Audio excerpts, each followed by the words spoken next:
7 दिवसांमध्येच मी माझे केस अगदी 2 ते 3 इंच एवढे लांब केलेले आहेत।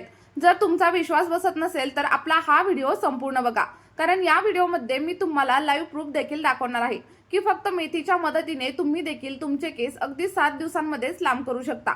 आणि हा एक औषधी आणि आयुर्वेदिक असा उपाय आहे ज्यामुळे केसांची वाढ खूप जास्त वेगाने होते। आणि फक्त माझेच नाही तर माझ्या काही सबस्क्रायबर्सने देखील हा उपाय वापरून पाहिला आणि त्यांचे देखील केस तुम्ही इथं पाहू शकता। ज्यांच्या डोक्यावरती टक्कल पडायला लागलं होतं ते देखील कमी झालं आणि केसांची वाढ देखील होण्यासाठी सुरुवात झाली। जर तुम्हाला फक्त 7च दिवसांमध्ये तुमचे केस लांब करायचे असतील तर हा उपाय फक्त तुमच्यासाठीच आहे। आणि जर काही कारणामुळे तुमचे केस वाढले नाहीत तर मला कमेंट करून नक्की सांगा, मी तुम्हाला याच्यावरती काहीतरी सोल्युशन नक्की देईल। आणि सोबतच आपला हा व्हिडिओ शेवटपर्यंत बघा आणि व्हिडिओ तुम्ही कोणत्या गावामधून किंवा कोणत्या शहरामधून पाहताय हे देखील मला कमेंटमध्ये नक्की सांगा। बघा, आपली रेमेडी बनवण्यासाठी सगळ्यात पहिल्यांदा आपल्याला इथं मेथी दाण्याचा वापर करायचा आहे, कारण मेथी आपल्या केसांना अगदी नैसर्गिकरित्या कंडिशनिंग करत असते। माझे केस पहिल्यांदा खूप जास्त कडक आणि कोरडे होते, पण जेव्हापासून मी ही रेमेडी वापरली तेव्हापासून अगदी रेशमासारखे मऊ झालेत। आणि हा आयुर्वेदिक उपाय केस गळतीसाठी एक पक्क असं सोल्युशन आहे। याचा वापर केल्यानंतर अगदी 99% केस गळती बंद होते। आणि हे बनवण्यासाठी आपल्याला काहीही जास्त खर्च करावा लागत नाही किंवा मग कुठे बाहेर देखील जावं लागत नाही, कारण मेथी दाणा आपल्या घरामध्ये अगदी सहज अवेलेबल असतो। बघा, यासाठी आपल्याला एक जाड बुडाचं आणि स्टीलचं भांडं घ्यायचं आहे आणि या भांड्यामध्ये आपल्याला साधारणतः 1 चमचा एवढा मेथी दाणा ऍड करायचा आहे। तुम्हाला इथं जास्त मेथी दाणा वगैरे घेण्याची देखील अजिबात गरज लागणार नाही। पण जर तुम्ही आपली ही रेमेडी पहिल्याच वेळेस वापरत असाल तर तुम्ही 2 चमचे मेथीदाण्याचा वापर नक्कीच करू शकता। मी इथं मेथी नेहमी माझ्या जवळच ठेवते, कारण ही आपल्या केसांसाठी खूप फायदेशीर आहे। यामध्ये अॅमिनो ऍसिड्स आणि निकोटिक ऍसिड असल्यामुळे केस लवकर वाढतात।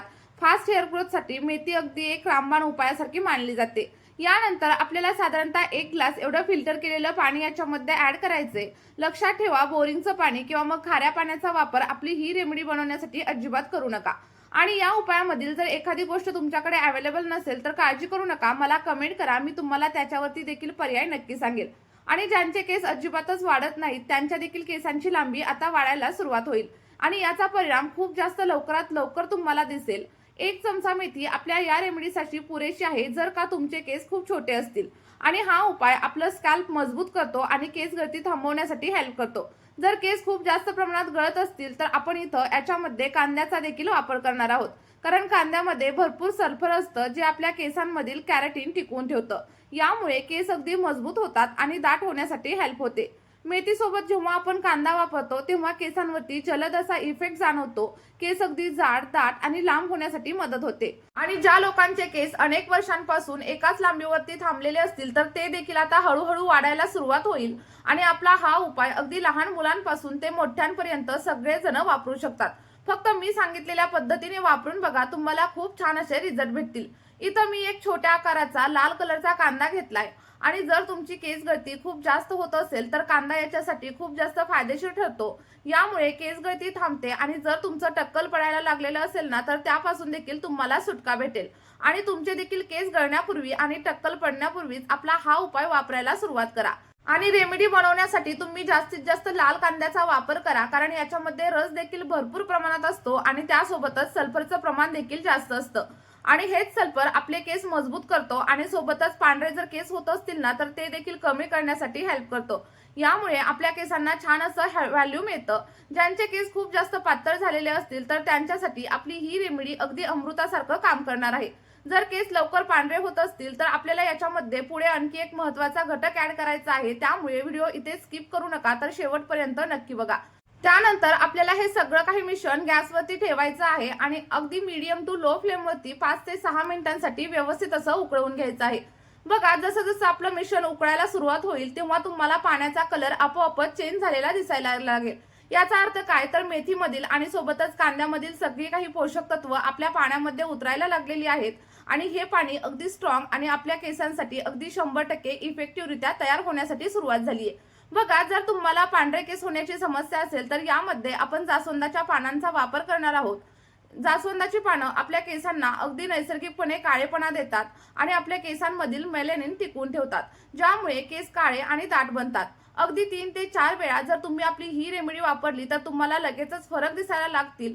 आणि आपल्याला हे सगळं काही मिश्रण आणखी एकदा 7 ते 8 मिनिटांसाठी व्यवस्थित असं उकळवून घ्यायचं आहे. आणि जेव्हा पाण्याचा कलर पूर्णपणे चेंज होईल आणि आपण घेतलेलं पाणी थोड्याफार प्रमाणावरती कमी होईल, तेव्हा असं समजायचं की तुमचं सिरम इथं रेडी झालेलं आहे. बघा, सिरम रेडी करताना आपल्याला गॅसची फ्लेम अगदी हाय वगैरे अजिबात ठेवायची नाहीये. नाहीतर काय होईल, याच्यामधील जे काही पोषक तत्व आहेत ते सगळे काही निघून जातील आणि तुमच्या केसांवरती काहीही रिझल्ट या टॉनिकचा भेटणार नाही. आणि आपलं हे नैसर्गिक असं हेअर बूस्टर टॉनिक इथं तयार होतंय. यामुळे आपल्या केसांची वाढ होते, केसांमधील ड्रायनेस, फ्रिझीनेस आणि सोबतच जर तुम्हाला स्प्लिट एंडची समस्या असेल तर सगळं काही कमी होण्यासाठी देखील मदत होते. बघा, मेथीदाणा, कांदा आणि सोबतच जास्वंदाची पानं आपल्या केसांवरती अगदी इफेक्टिव्हरित्या काम करतात. इथं तुम्ही बघू शकता आपलं हे जे काही सिरम आहे किंवा जे टॉनिक आहे ते जवळजवळ 90% इथं रेडी झालंय.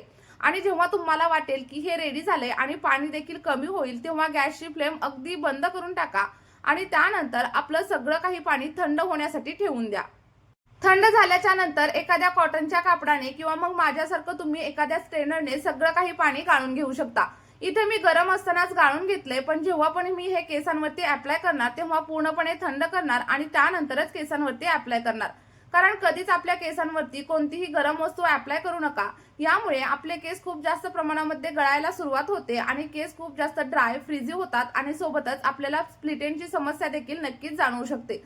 तुम्ही इथं बघू शकता आपलं जे काही टॉनिक आहे किंवा मग तुम्ही याला सिरम देखील म्हणू शकता, तर ते अगदी 100% रेडी झालंय आणि याचा सगळा काही फायदा तुमच्या केसांना अगदी 100% भेटणार आहे. त्यामुळे मी सांगितलेल्या पद्धतीने हे टॉनिक तुम्ही नक्की बनवून बघा. आणि आपला वरती जो काही मेथीदाणा, सोबतच जास्वंदाची पानं आणि कांदा शिल्लक राहिला होता तो तुम्ही फेकून वगैरे अजिबात देऊ नका. तर त्यापासून आपण प्रोटीन पॅक बनवणार आहोत. यासाठी एक मिक्सरचा जार घ्या आणि यामध्ये आपलं सगळं काही मिश्रण ऍड करा. ऍड केल्याच्या नंतर जर तुम्हाला थोडंफार पाणी याच्यामध्ये ऍड करायचं असेल तर तुम्ही ऍड करू शकता. कारण बघा, जर असंच बारीक केलं तर ते थोडंसं घट्ट होईल आणि अप्लाय करताना प्रॉब्लेम येऊ शकतो. त्यामुळे मी इथं थोडंसं पाणी याच्यामध्ये ऍड केलंय आणि अगदी आपल्याला फाईन अशी पेस्ट याची बनवून घ्यायची आहे. आणि रेडी झालेली जी काही पेस्ट आहे ती एक प्रोटीन पॅक म्हणून रेडी होते आणि ही तुम्ही आठवड्यातून फक्त 1 वेळा तुमच्या केसांवरती नक्कीच अप्लाय करू शकता. हा पॅक केसांवरती अप्लाय केल्यामुळे केस अगदी मऊ, चमकदार आणि स्मूथ होतात.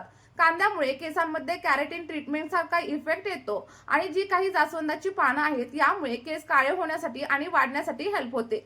सोबतच नवीन केसांची वाढ देखील होत असते. बघा, आपल्याला सगळं काही मिश्रण एका सेपरेट बाउलमध्ये काढून घ्यायचं आहे आणि जेव्हा पण तुम्हाला हेअर वॉश करायचं असेल तर त्याच्या अगोदर फक्त 1 तास हे मिश्रण तुम्ही केसांवरती नक्कीच अप्लाय करू शकता. यामुळे केस अगदी सिल्की, स्मूथ आणि शायनी बनण्यासाठी हेल्प होते. आणि जर तुम्हाला एक्स्ट्रीम लेवलचा हेअरफॉल होत असेल ना तर तो देखील हळूहळू कमी होऊ शकतो. आणि आपण जे काही सिरम बनवलेलं होतं ते तुम्ही आठवड्यातून 2 ते 3 वेळा नक्कीच वापरू शकता. कारण हे वापरल्यानंतर तुम्हाला हेअर वॉश करण्याची देखील गरज लागत नाही. बघा, आपला हा प्रोटीन पॅक आणि सोबतच जे काही टोनर बनवले ते तुम्ही नक्की ट्राय करून बघा. आणि आता हे कशा प्रकारे वापरायचं हे देखील मी तुम्हाला सांगणार आहे. तर बघा, जर तुम्हाला ड्राय हेअरची किंवा मग फ्रीझी हेअरची समस्या असेल तर आपल्या या सिरम मध्ये तुम्ही कोकोनट ऑइलचा देखील वापर करू शकता. आणि जर तुम्हाला केसांवरती स्मूथनिंगचा आणि स्ट्रेटनिंगचा इफेक्ट हवा असेल तर तुम्ही कोकोनट ऑइलच्या ऐवजी मस्टर्ड ऑइल किंवा मग मोहरीचं तेल किंवा मग कॅस्टर ऑइल नक्कीच वापरू शकता. आठवड्यामधून फक्त 3 वेळा तुम्ही आपलं हे टॉनिक केसांवरती अप्लाय करा आणि आपला जो काही प्रोटीन पॅक आहे तो फक्त आठवड्यामधून एकदाच वापरा. आणि यामुळे केस खूप जास्त बाउन्सी होतात, केसांमध्ये अगदी दाटपणा येतो. आणि जर तुम्हाला कोरड्या केसांची समस्या असेल ना तर तुम्ही याच्यामध्ये ॲलोवेरा जेलचा देखील नक्कीच वापर करू शकता. चला तर मग आपली ही रेमेडी तुम्ही देखील नक्की ट्राय करून बघा. तुम्हाला जे काही रिझल्ट भेटतील ते कमेंटमध्ये माझ्यासोबत शेअर करायला अजिबात विसरू नका. आणि जर तुम्ही आपली ही रेमेडी कंटिन्यू ट्राय केली तर दर 2 महिन्यांनी तुम्हाला नक्कीच हेअर कट करावा लागेल. चला तर मग लगेचच आपला हा व्हिडिओ तुमच्या हेअर केअर रुटीन मध्ये समाविष्ट करा. व्हिडिओ आवडला असेल तर लाईक करा आणि चॅनलला सबस्क्राईब करायला विसरू नका. Bye bye.